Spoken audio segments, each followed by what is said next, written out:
और पुण्यात्माओं, दास बार बार कहता है ये एक डूब बाट के गीत नहीं है, ये उस समर्थ की महिमा है, उस समर्थ का ज्ञान है, उसके दिए हुए विधि भक्ति मंत्र हैं।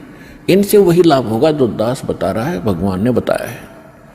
अब जैसे जब तक हम सुखी हैं तब तक हम कोई भी भक्ति कर रहे हैं, किसी भी देव की, किसी इष्ट की, या ना कर रहे हैं, तो आपके वही प्रारब्ध के, किस्मत के कर्म ही आपको प्राप्त हो रहे हैं।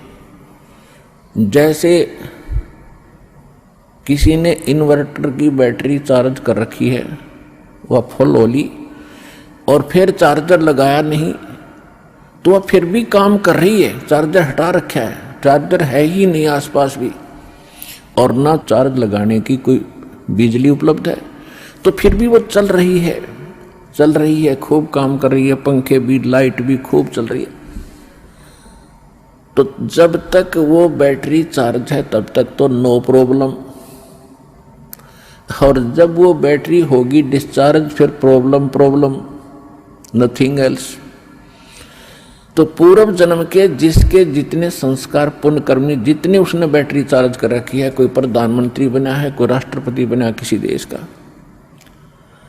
कोई IAS, IPS, डॉक्टर, इंजीनियर, जज, या कोई सेठ बना है, कोई अच्छा किसान बना है, कोई अच्छा दुकान चल रही है, कोई वैसे किसी के बच्चे अच्छे हैं, कोई नौकरियां प्राप्त हैं, तो ये उनकी पिछले जन्म की बैटरी चार्ज है, वही चल रही है, आगे चार्जर नहीं है।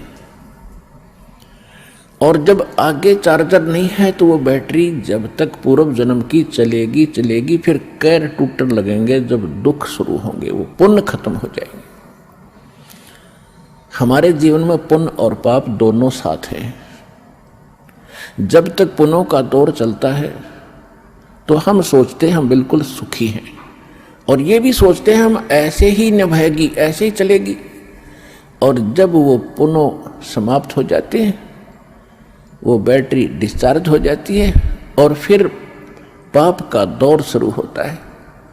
फिर हम भटकने लगते हैं, क्योंकि जो पूजाएं आप कर रहे थे उनसे तो राहत मिली ही नहीं, उनके करते करते ये दुख और संकट आ गए आप पर। तो तब आपको उन पूजाओं में अविश्वास हो गया जो आप पहले कर रहे थे। फिर आपको किसी ने बताया कि उस मंदिर में मत्था टेकने से लाभ होता, आप फिर वहां जाते हो। किसी ने आपको बताया कि वैष्णो देवी जाओगे, वहां पहुंचोगे तो आपको बड़ा लाभ मिलेगा, आप वहां पहुंच गए। यानी वो जो साधना पहले कर रहे थे वो छोड़ दी। फिर आपको किसी ने बताया बालाजी जाइए, आप फिर वहां जाते हो। तो कहने का भाव ये है कि जब आपके पाप कर्म का दौर शुरू हुआ और जिन साधनाओं को करके आप निश्चिंत बैठे थे हम बिल्कुल सुखी हैं, तो उन्होंने आपका साथ नहीं दिया, क्योंकि वो साथ पहले भी नहीं देने वाली थी। उस समय आपको कोई कहता कि साधना कर रहे हुए ठीक नहीं है, आपको लाभ नहीं मिलेगा, तो आपको कभी विश्वास नहीं होता, न आप मानते हो। और फिर जब संकट आते हैं फिर आप सभी मान जाते हो। तो कहने का भाव ये है दास का कि आज आप यहां जो आए हैं, आपके पूर्व जन्म के संस्कार व बैटरी कति खत्म हो ली। अब हम देंगे चार्जर उस परम पिता की पावर के लगाने का, ये भक्ति विधि। और फिर आप उस चार्जर को लगाए रखना आखिरी सांस तक, कनेक्शन ना कटने देना, तो आप इस जीवन में सुखी रहोगे और सतलोक चले जाओगे। आपकी भक्ति बहुत बढ़ जाएगी, आपके संकट भी नाश होंगे। तो आप यहाँ आए हो जो इस ज्ञान को समझ जाएंगे। यहाँ पर दो प्रकार के प्राणी पूरा लाभ उठाते हैं। एक तो ज्ञान समझ कर आते हैं,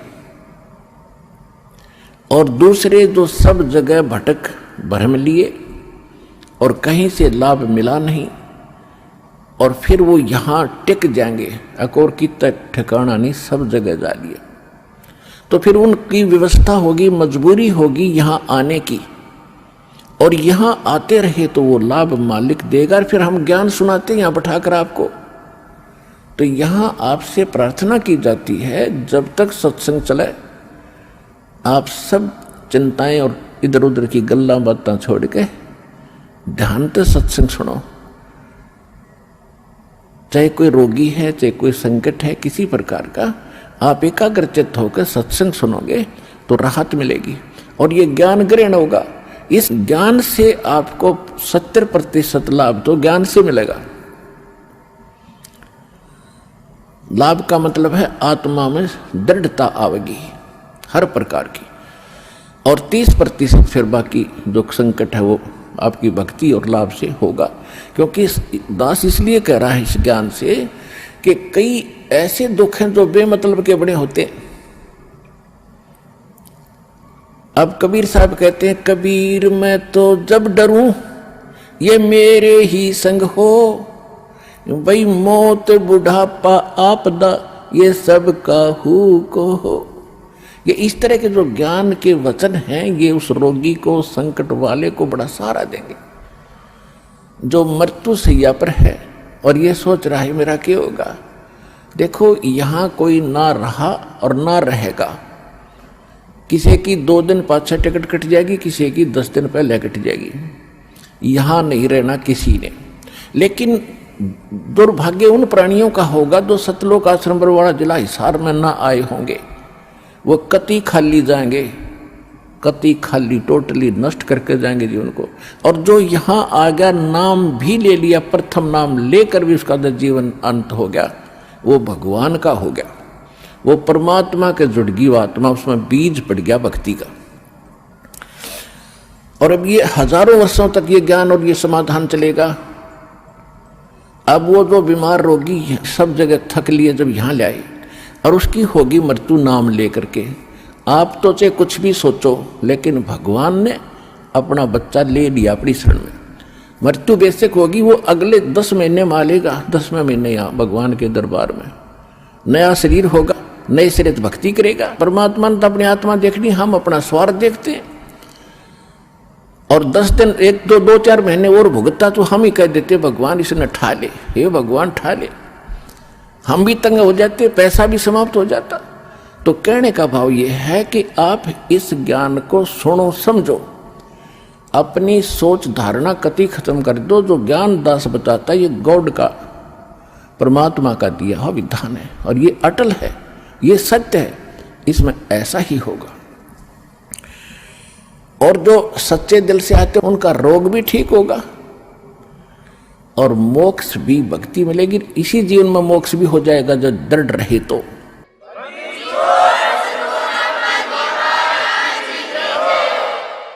इसके अतिरिक्त और भी बहुत सी, क्योंकि ये विधान है भगवान का और आप हो बच्चे पहली कक्षा दूसरी तीसरी के, इस जैसे कानून की किताब को तीसरी चौथी कक्षा का बालक कैसे समझ पाएगा। लेकिन बार बार दास समझाएगा तो आपके हृदय में ये अवश्य जचेगा, विश्वास होगा, क्योंकि ये गॉड गिवन स्पिरिचुअल नॉलेज है, परमात्मा का दिया हुआ अध्यात्म ज्ञान है। तो जब आप यहां आ गए और सच्चे दिल से भक्ति करने लग गए, तो जितने भी सांस इस सिमरन में आपके गए और वो आपके गुड अकाउंट में है, और बाकी का जो समय आपने चाहे राष्ट्रपति बनकर व्यतीत कर दिया वो व्यर्थ बताया है। तो यहाँ आने वाले जितने भी भक्त हैं, चाहे रोगी हैं, तो किसी प्रकार का उनको संकट है, तो उनके लिए वो दुख वरदान बन गया। वो भगवान से मिलेंगे, उनका जीवन सफल होगा, उनके सब दुख दूर होंगे और भगवान के विमान में बैठकर सतलोक जाएंगे। ये लिखवा लो मेरे पे।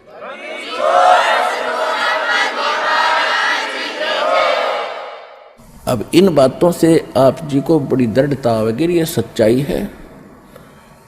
कबीर साहब कहते हैं, कबीर मैं तो तब तो डरूं जब मेरे अकेले के साथ कोई न्यारी कहानी बनती हो और मीच बुढ़ापा आपदा ये सब का हुक हो, सबकी मृत्यु होगी, सब पर संकट आएंगे और एक दिन सब ने यहाँ से ये वृद्धावस्था भी सब में आओगी।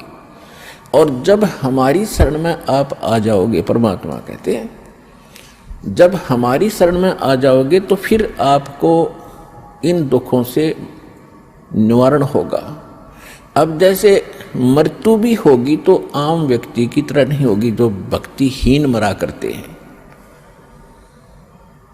कबीर साहब कहते हैं आए हैं सो जावेंगे ये राजा रंक फकीर, एक सिंहासन चढ़ चले एक बंदे जात जंजीर। अब जाना तो सब ने है, भगवान चले गए यहाँ छोड़ के इस गंदे लोक में, बता कोई रहने की जगह है। आज आप जिन कोठियों को बनाकर, मकानों को बनाकर अपना मान गए, आपकी होगी मृत्यु। आप 50 वर्ष के बाद, 30 वर्ष के बाद, दोबारा 20 वर्ष के बाद वापस आओगे तो वह पता नहीं कितने टुकड़ों में बट चुकी होगी। पोता पोती पता नहीं कितने कुछ ना अपनी अपनी कोठड़ी बांटे बैठे होंगे और आपने बढ़न भी ना दे, उनमें प्रवेश भी ना कर दे। तो क्योंकि भाई भाई ना नहीं देता है कि, और पिताजी का तो बहुत दूर नंबर, दादाजी का तो बहुत दूर नंबर है। तो कहने का भाव ये है यहाँ से मन हटाओ, ये लोग ठीक नहीं, आप यहाँ मजबूरी और अज्ञानता से फंसे पड़े हो। अज्ञानता भी नष्ट होगी, मजबूरी भी समाप्त होगी, क्योंकि हम समर्थ की शरण में आ चुके हैं। अब आपके ऊपर काल का कोई विधान काम नहीं करेगा, दयाल का करेगा, यदि आप भगवान की मर्यादा में रहोगे। जब लग हंसा हमरी आना, काल लगे ना तेरा बाना। भगवान ने कह दिया था इस काल को कि जब तक मेरी आत्मा मेरी मर्यादा में रहेगा तो तेरा अटैक नहीं होगा उस पर। हम गलती स्वयं ही करते हैं। अब जैसे ये शेड बना रखा है, चाहे ओले आओ, चाहे वर्षा हो, तूफान आओ, आप इसके नीचे शरण में बैठे हो, आप निश्चिंत हैं। और आप अपनी गलती से बाहर निकल गए उस दौरान तो ओले भी सर फोड़ेंगे और वर्षा भी आपको भिगोएगी। आप अपनी गलती से कर गए वो गलती, तब आप दुखी हुए। तो भगवान की शरण छोड़कर हम कहीं भी और किसी भी अक्षेत्र में जाएंगे। अक्षेत्र का मतलब ये नहीं है कि आप काम धंधा ना करो, अक्षेत्र का मतलब अध्यात्म मार्ग में हम किसी और की बात मानकर उसकी सत्संग या कोई ऐसा ग्रहण करने जाएंगे तो वहां काल का अटैक होगा, क्योंकि भगवान की शरण हट गई आपसे। उसके लिए क्या बताया है पुण्यात्मा? कहते हैं सतगुरु वही होता है जो सच्चा ज्ञान दे। और सच्चा ज्ञान कहां से प्रमाणित होगा? हमारे सदग्रंथों से या उन महापुरुषों के अनुभव से जिन्होंने भगवान को पाया है। आदरणीय गरीबदास साहिब जी, गांव छुडानी, जिला झज्जर, हरियाणा वाले, ये 1400 एकड़ जमीन, 2500 बीघा, जो राजस्थान में आजकल बीघा चल रहा है शायद, वो